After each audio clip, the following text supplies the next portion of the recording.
श्री कृष्ण पुरुषोत्तम मास महात्म्य 28वां अध्याय। श्री नारायण कहने लगे कि हे नारद, इसके पश्चात वह अत्यंत दुखों को भोग कर बंदर योनि को प्राप्त हुआ और पापों का नाश करने वाला एक सरोवर था जो देवताओं को भी दुर्लभ मृत तीर्थ के नाम से विख्यात था। इस तीर्थ में वह ब्राह्मण फलों की चोरी के पाप से बंदर की योनि को प्राप्त हुआ और नारद जी कहने लगे, हे प्रभु, करोड़ों पापों से युक्त वह बंदर उस तीर्थ में कैसे बसता रहा? श्री नारायण बोले, चित्रकुंडल नाम वाला कोई वैश्य था, उसकी तारका नाम की एक स्त्री थी। उन दोनों के पुरुषोत्तम मास करते हुए पुरुषोत्तम मास चला गया। पिछला दिन आने पर वह स्त्री सहित चित्रकुंडल ने अत्यंत प्रसन्नता के साथ उद्यापन किया और उद्यापन कराने के निमित्त स्त्री सहित वेद वेदांग को जानने वाले ब्राह्मण को बुलाया। हे नारद, वहां धन के लोभ में कंजूस ब्राह्मण को अत्यधिक दान देकर प्रसन्न किया और उसकी बहुत सी दी हुई दक्षिणा से ब्राह्मण अति प्रसन्न होकर अपने अपने घरों को चले गए।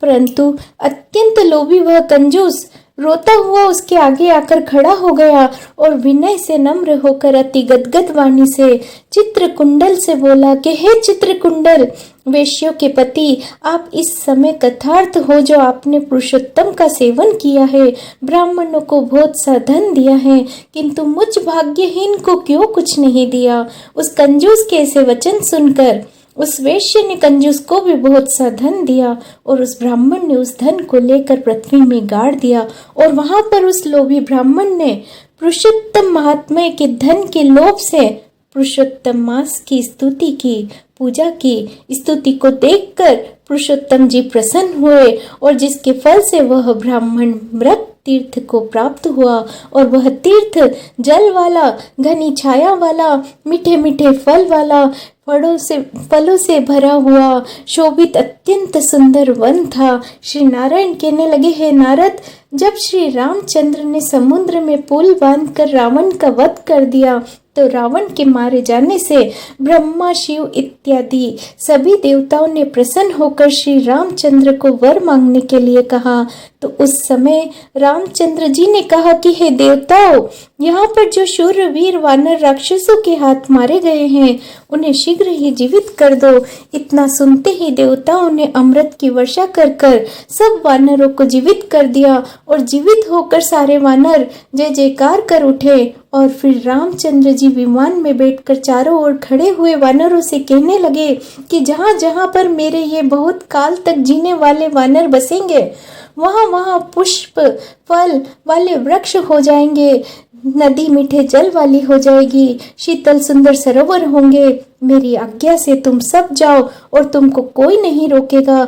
हे नारद, फिर वह लोभी वानर पर्वत जैसा बढ़कर बहुत सी भूख प्यास से युक्त होकर लोभी ही वन में विचरने लगा और जन्म से ही उसके मुख से पित्त की पीड़ा थी। उस पीड़ा से रात दिन उसके मुख से रुधिर बहता रहता और वह अत्यंत पीड़ा युक्त होकर कुछ भी नहीं खा सकता था।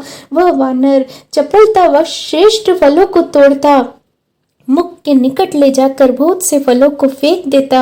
इस प्रकार नित्य प्रति निराहार रहते हुए देव योग से पुरुषोत्तम मास आ गया और उस मास में भी वह उसी तरह शीत वायु आदि से पीड़ित रहा और कोई समय कृष्ण पक्ष में गहन वन में विचरता हुआ वह प्यासा अमृत जैसे कुंड के जल को पीने को समर्थ नहीं हुआ, परंतु भूख से व्याकुल होकर चपलतावश वृक्ष के ऊपर चढ़ गया। एक वृक्ष से दूसरे वृक्ष पर जाता हुआ कुंड में गिर गया और 5 दिन बाद मृत्यु को प्राप्त हो गया।